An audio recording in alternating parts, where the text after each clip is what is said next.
यांच्या प्रचारात या ठिकाणी महाविकास आघाडीच्या वतीने या ठिकाणी भव्य दिव्य प्रचार सभा आयोजित करण्यात आलेली आहे। अशा या प्रचार सभेला उपस्थित मोगे साहेब, सर्व मान्यवर, सर्व माझ्या मतदार बंधू आणि भगिनींनो, एकदा जोरदार आपण सर्वांनी हे करायचं, फक्त पंजा म्हणायचा, जोराने आवाज काढायचा, फक्त पंजा म्हणायचा, असं अर्थ केले की आता फक्त आवाज जोरात आला पाहिजे। आता फक्त मतदाराचा पंजा, माझा पंजा, तुमचा पंजा, 20 तारखेला बटन दाबा। धन्यवाद। मला आता एखादे कार्यकर्ता मला दादासाहेब जेवण करायचं का, बाजूला बार होत, बिलो कसं काय लय माल आहे म्हणे आमच्याकडे, मारुतीकडे लय माल आहे म्हणे, बिलो तू ते गांजा पिऊन होत्या पैशाचा, म्हणून 2 ओळी आठवल्या मला, आप घर बैठे पिएंगा गांजा, आप घर बैठे पिएंगा गांजा ही धनुष्य का टूट जाएगा मांझा ही। बाबूराव कितना भी उछल लो, बाबूराव कितना भी उछल लो, अरे चुनके तोड़ेगा पंजा ही। क्या बात है, बरोबर आहे की नाही? जरा बोलायचा मुख्य नाही तुम्ही, चुनके तो पंजा आ जाएगा ना। ठीक आहे ठीक आहे। मला काल परवा कळलं काहीतरी हिमायतनगरात कॉमेडी सर्कस कार्यक्रम झाला होता, कॉमेडी विथ सुभाष वानखेडे झाला का? जसा टीव्हीवर आहे Kapil with comedy with Kapil, अरे हिमायतनगरला काहीतरी असं झालं कळलं आणि काहीतरी लाईट गेली काय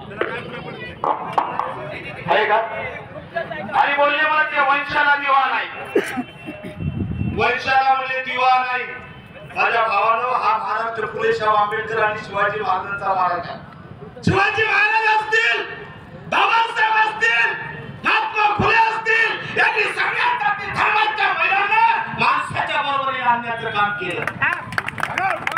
आणि म्हणून मी सुभाष वानखेडेचा जाहीर निषेध करतो। त्यांनी संविधानाचा अपमान केलेला आहे, त्यांनी बादरावला वंशाचा दिवा नाही म्हणून आपल्या मतदारसंघातील प्रत्येक जाती धर्माच्या महिलेचा अपमान केलेला आहे। नंबर 2, त्यांनी संविधानाचा अपमान केलेला आहे, कारण भारतीय संविधान भाग 3 फंडामेंटल राईट आर्टिकल 15 ने सांगितलं सगळ्या जाती धर्माच्या बाया ह्या सगळ्या समान आहेत, माणसाच्या बरोबर आहेत। निषेध करतो मी ज्या माणसाने वंशाचं नाव घेऊन तालुक्यातील सगळ्या महिलांचा अपमान केलेला आहे, त्या महिलेच्या अपमानाचा बदला घेणार की नाही? आवाज काढा, बदला घेणार की नाही? बदला घेणार की नाही? घेणार। बदला घेणार की नाही? घेणार। माय बहीण कोणत्या जाती धर्माची असो, इथं बाबासाहेबांचं संविधान आहे, कोणी महिलेला कमी लेखू शकत नाही। पण त्यांनी असं बोलून संविधानाचा आणि महिलाचा अपमान केलेला आहे।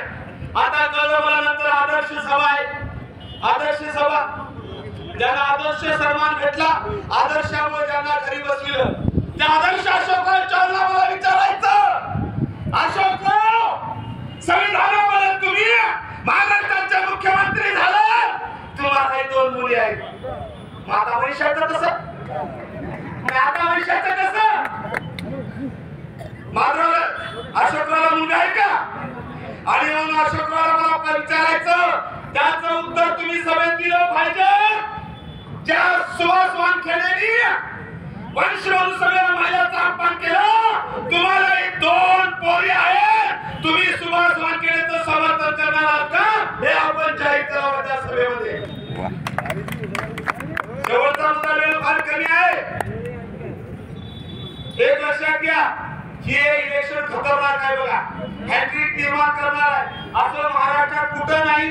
प्रत्येक जागी एक जण हॅट्रिक करत असतं। मी शेवटाकडे बोलतोय, शेवटाकडे बोलतोय मी, बघा महाराष्ट्रात एक जणच आमदारकीला हॅट्रिक करत असते, बरोबर आहे, परंतु आपल्या विधानसभेमध्ये 2 हॅट्रिक होणार आहेत असं महाराष्ट्रात चित्र नाही। एक हॅट्रिक पडणाऱ्याची होणार आहे, पडणाऱ्याची, बरोबर की नाही? एक हॅट्रिक 4थ्यांदा पडणाऱ्याची आहे, त्याचं नाव, त्याचं नाव, त्याचं नाव, हा 2री हॅट्रिक होणार आहे, जे निवडून येणार आहे त्याचं नाव माधव, माधव। आणि मग माझ्या शब्दाला पूर्णविराम देण्यापूर्वी मी संविधानाला अत्यंत 2 शब्द सांगणं अत्यंत महत्त्वाचं आहे। कार्यकर्ते भेटले, दादासाहेब म्हणजे काही फरक पडत नाही, आता बाबुरावची सीट निघणार आहे. मी म्हटलं कसं? त्याच्याकडे म्हणजे सुभाष वानखेडे आला, चापरेकर आला, अनिल पाटील आला, आता बाबुरावची सीट निघणार आहे. मी म्हटलं काही फरक पडत नाही, उलट बाबुरावचं या लोकांमुळे डिपॉझिट जप्त होणार आहे. म्हटलं तेवढी कसं? मला सांगा साहेब, तुम्ही सांगा, ज्याच्याकडे एक्सपायरी डेट संपलेले माणसं आहेत ते निवडून येतील का? येतील का? जसं औषधाची एक्सपायरी डेट संपल्यानंतर औषध रोगावर काम करते का? नाही करत ना. वानखेडे असेल, चापरेकर असेल, अनिल पाटील असेल, ही माणसं एक्सपायरी डेट संपलेली आहे, उलट बाबुरावचं डिपॉझिट जप्त केल्याशिवाय राहणार नाही. या ठिकाणी मी खात्रीला सांगतो, शेवट संविधानाचा अत्यंत महत्वाचा आहे. राज्याचा राष्ट्रवादीचा मी सेक्रेटरी आहे, राष्ट्रवादी काँग्रेस शरदचंद्र पवार पक्षाचा, आणि पक्षाने मला स्टार प्रचारक केलेला आहे महाराष्ट्राचा. आणि म्हणून माझ्या शब्दाला पूर्णविराम देण्यापूर्वी शेवट संविधान सांगणं अत्यंत महत्वाचं आहे. एक लक्षात घ्या, मी आंबेडकर चळवळीचा कार्यकर्ता. 1953 ला डॉक्टर अनुप सिंग यांनी एक बाबासाहेब आंबेडकरांना प्रश्न विचारला, साहेब तुम्ही संविधान चालण्याची भाषा करता का? बाबासाहेब आंबेडकर म्हणतात, साहेब मी संविधानाच्या माध्यमातून एक मंदिर उभं केलं, मंदिर. पण दुर्दैवाने त्या मंदिरात देव बसण्यापेक्षा, त्या मंदिरात भगवान बसण्यापेक्षा राक्षस येऊन बसलेला राक्षस. तोच राक्षस 2014 पासून 2024 पर्यंत आपल्या मानगुटीवर बसलेला आहे. काय केलं त्या राक्षसाने? बघा दाढ किती आहे ते राक्षस, बघा दाढ आणि अपेक्षा आहे. 2015 ला हिंदू मिलचं उद्घाटन केलं, झालं का? नाही. 2016 ला अरबी समुद्रात शिवाजी महाराजांचा पुतळा उभारणार, भूमिपत पूजन केलं मोदींनी, दाढ माणसानी. अरबी समुद्रात झाला का पुतळा? नाही. त्यात अपेक्षा माणसानं डिसेंबर 2023 ला राजकोट किल्ला मालवणला शिवाजी महाराजांच्या पुतळ्याचं उद्घाटन केलं. दाढ माणसाचा हात लागल्यामुळे तो पुतळा 24 ला ऑगस्ट मध्ये पडला.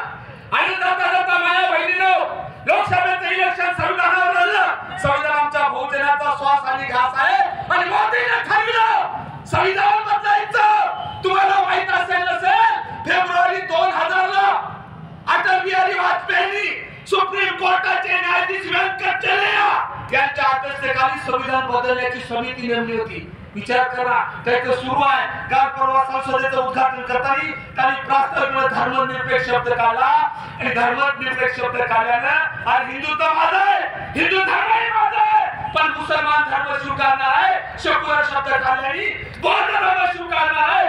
आणि याचा बदला घ्यासाठी, आमच्या सर्व धर्म जिवंत राहण्यासाठी येत्या 20 तारखेला आपण सर्वांनी कशावर मतदान करायचं? कशावर मतदान करायचं? कशावर मतदान करायचं? येणाऱ्या 20 तारखेला आपण सर्वांनी आदरणीय महात्मा पाटील जळगावकर यांच्या पंजा निशाणीवर मतदान करून 50,000च्या मताने निवडून देऊन साहेबांचं मंत्रिपद फिक्स करशाल एवढी अपेक्षा करतो. आणि परत सर्वांना जय भीम, जय संविधान. थांबतो. या ठिकाणी स्टार प्रचारक दादा शेळके यांनी